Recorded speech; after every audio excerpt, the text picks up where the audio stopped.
শুভ সকাল। সবাই কেমন আছেন? আমরা তো ভালো নাই, বিশেষ করে আমি।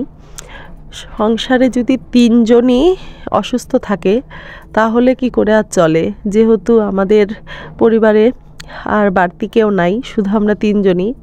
আর আজকে তো আমারও ঠান্ডা লেগেছে। কোনো কাজ করতে পারছি না। খুব কষ্ট করে উঠে রান্না করতে এসেছি, সকালে রুটি ভাজতে আসছি। আর কালকে পায়েস করেছিলাম, ওই পায়েস দিয়ে আমরা খাবো। আর আমার ছেলের জন্য তো ডিম ভাজতেই হবে, ওর জন্য ডিমটা ভাজবো। তো কিছু করার নাই, দাঁড়ায় থাকতে পারছি না। তারপরেও চলে এসেছি, কারণ ছোট বাচ্চা থাকলে তাকে তো খাওয়াতে হবেই, তাকে তো না খেয়ে রাখতে পারবো না। তার জন্যই আরও উঠে আসা, যে ছেলেটা অনেকক্ষণ আগেই উঠেছে, আমি উঠতে পারছি না।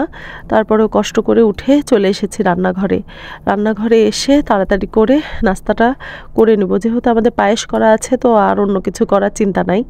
আর এইদিকে সব কাজ করেও তো বাসন অনেক জমা হয়েছিল, রাত্রের বাসন রাত্রেও মাজতে পারিনি, সকালের অনেক বাসন। তাই নিজের মনকে শক্ত করে একটা ওষুধ খেয়ে এসে বাসন মাজতে শুরু করেছি। আজকে তেমন কিছু রান্না বাড়ার ঝামেলা করব না, করতেও যাব না।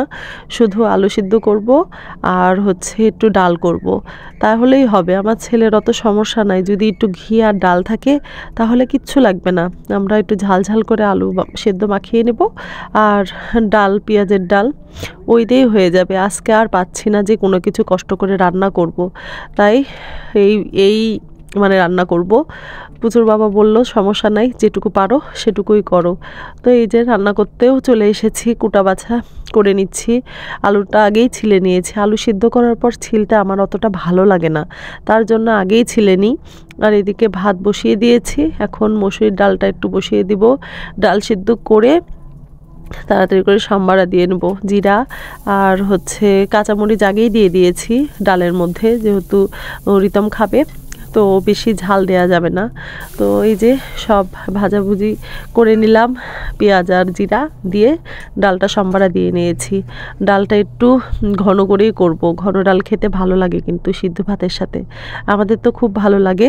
তার জন্য ডালটা ভালো মতো ফুটিয়ে নামিয়ে নিচ্ছি। এখন আলু সিদ্ধ মাখানোর পালা। আলু সিদ্ধর জন্য বেশি করে ঝাল দিব, 3টা শুকনো মরিচ ভেজে নিয়ে তারপরে পেঁয়াজটাকে ভালো মতো ভেজে নেব। আলু সিদ্ধ কিন্তু আমার খেতে খুব ভালো লাগে।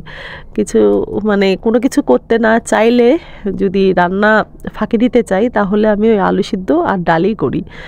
অবশ্য ওর বাবার তেমন কোনো সমস্যা হয় না, যা রান্না করে দিব সেটাই খাবে। রান্না না করলে বাইরে থেকে নিয়ে আসবে, তাও বলবে না যে রান্না করো, কষ্ট হচ্ছে। আজকেও বলেছিল যে তুমি তো পারছো না, বাইরে থেকে খাবার নিয়ে আসি। কিন্তু পুচু সোনাকে তো ওইভাবে বাইরে থেকে খাবার খাওয়ানো যায় না। তাও বাইরে গিয়েছে, দেখি কি নিয়ে আসে, কিছু তো নিয়ে আসবেই। আমি আলু সিদ্ধটাকে ভালো মতো লবণ, তারপরে সর্ষের তেল, এগুলো দিয়ে মাখিয়ে নিচ্ছি। আর রিতম যেহেতু ঝাল খেতে পারে না, ওর জন্য একটু আলাদা করে আলু রেখে দিয়েছি, ওটা দিয়েই ওকে মাখিয়ে ডালের সাথে খাইয়ে দিব।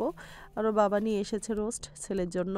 তো সবাই ভালো থাকবেন, ব্লগটি এখানেই শেষ করছি।